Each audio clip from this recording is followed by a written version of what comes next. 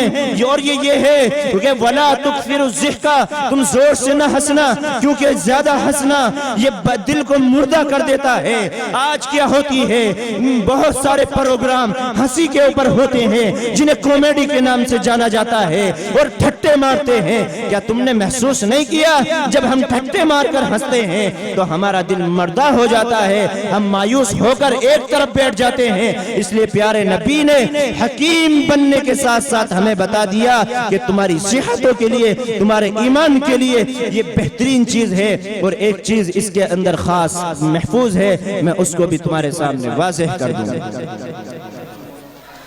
جب ہم اللہ تبارک و تعالیٰ کو یاد رکھیں گے، میری بات غور سے سنیں، ادھر ادھر نہ دیکھیں، ذہن میں بٹھائیں، ہو سکتا ہے اگلی سال آنا ہو یا نہ ہو سکتا ہے تمہارا سننا ہو یا نہ سننا ہو سکتا ہے ایک نے بھی ایک بات پر بھی عمل کر لیا اور اللہ تبارک و تعالیٰ اس سے خوش ہو گیا، سمجھو انشاءاللہ کامیاب ہو جاؤ گے۔ تو سنو کیا مطلب ہے، زیادہ ہنسنے سے کیا نقصانات آتے ہیں؟ ایک نقصان سب سے بڑا یہ ہوتا ہے، نماز کی توفیق نہیں ہوتی، ٹھٹے مار کر ہنسو گے، نماز کی توفیق نہیں ہوگی، ٹھٹے مار کر ہنسو گے، توبہ کی توفیق نہیں ہوگی، ٹھٹے مار کر ہنسو گے، کسی کے سامنے نہ آ سکو گے، اللہ کو خوش نہ کر سکو گے، دل میں 2 رکعت نماز پڑھنے کی توفیق نہ آ سکے گی۔ لہٰذا اپنے آپ کو ان تمام باتوں سے بچانا ہے، پڑوسی کا خیال رکھنا ہے، اگر جو چیز اپنے لیے پسند کرو کم سے کم اتنا تو کر لیا کرو، اپنا سگا بھائی جو جدا ہو گیا ہے، ہو سکتا ہے تم پر مال زیادہ ہو، اس کا خیال رکھنا ہے، پڑوسی کا خیال رکھنا ہے اور زیادہ ہنسنے سے بچنا ہے۔ اللہ تبارک و تعالی ان 5 نصیحتوں پر عمل کرنے کی توفیق مرحمت فرمائے۔ وآخر دعوانا الحمدللہ رب العالمین۔